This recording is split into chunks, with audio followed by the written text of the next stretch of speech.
everybody. PJ Riley. Welcome to the 2026 Outdoor Life Bow Test. We're going to do things a little bit different this year. We're going to take you along through the test with us.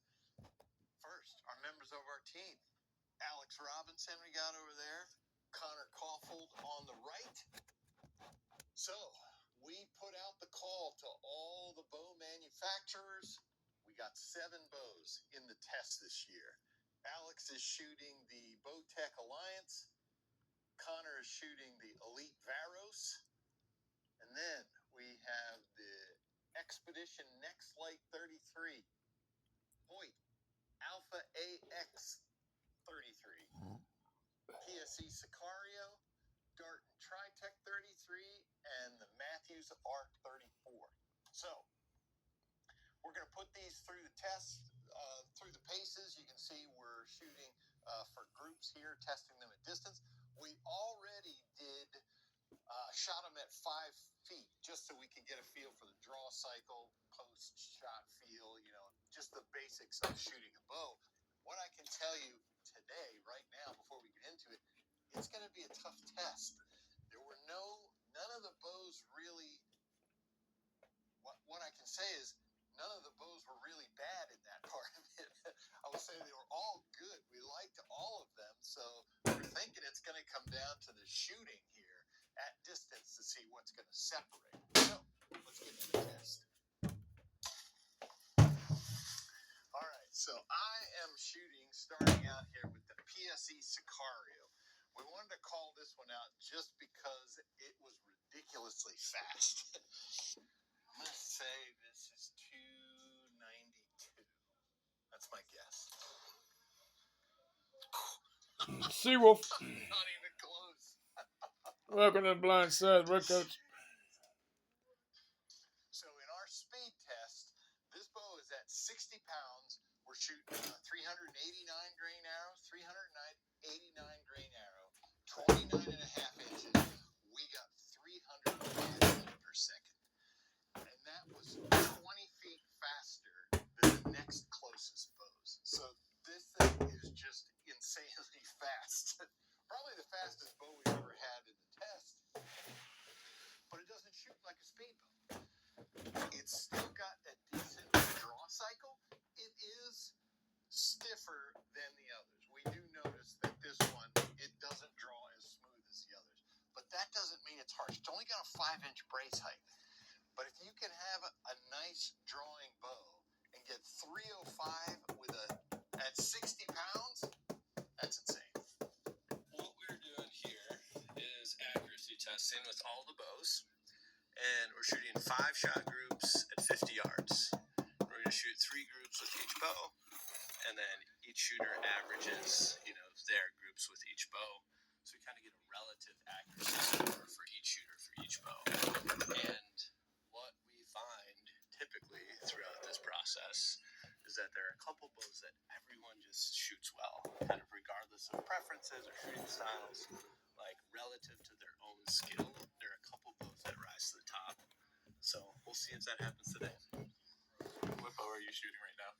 This is the Matthews Arc, which is a longer axle bow, and I just noticed that right away. This is pretty easy bow to hold on target, and it's a super smooth drawing bow.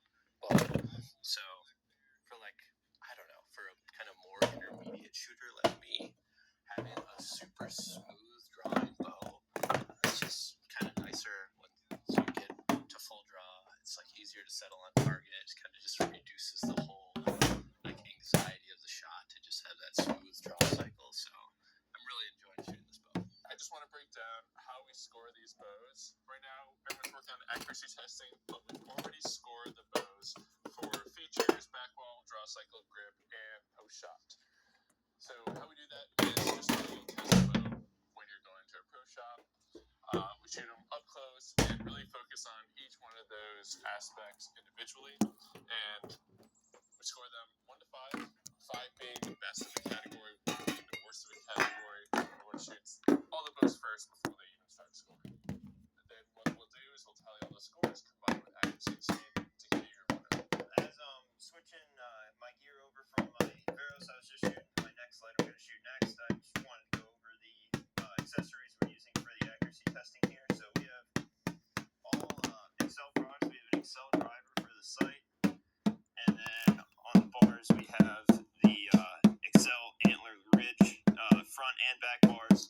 I'm personally shooting a 12 on the front and a 15 on the back. That's just what I like, and everyone here is doing their own setup, what they find shoots best for them. And as I'm changing them between bows, I might add a little weight, take a little weight off, adjust the angles a little bit, because stabilizer mounts are a little different on the location each of these.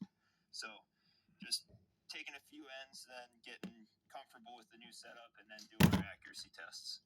I'm shooting the Expedition Next Light right now, and I'm really liking the feel after I got bars on there. In the 5-foot test, it kind of had a lot of vibration jump out of the hand, and now with a little bit of weight in those hammers and the bars, it really feels nice. So I like it. This is the lightest bow of the test this year. It's a magnesium riser.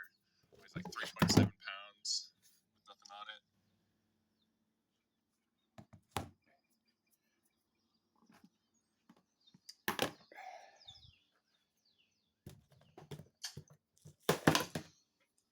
Right now, I'm shooting the Matthews Arc 34. What are you liking about it so far? Everything.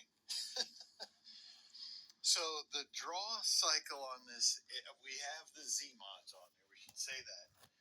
The draw cycle on it is totally different from every other one of them. Just because it's like just even effort the whole way. At no point is there a spot where it gets difficult. Or like where you're like, okay, I gotta power through this spot. It's kind of like, to me, almost like drawing a recurve where it's just even pressure, except it doesn't end up with a ton of holding weight. It kind of gets, it ends up being easy, but it, to me, feels a little bit like a recurve. It's just even pressure, and it feels like nothing. This is set at 60. I would guess it's 50 pounds. The bow itself, when I put that dot where I want it, it just doesn't move. It just aims awesome. It's nuts. At the shot, there's very little vibration or feel. It's pretty quiet. Yeah, everything.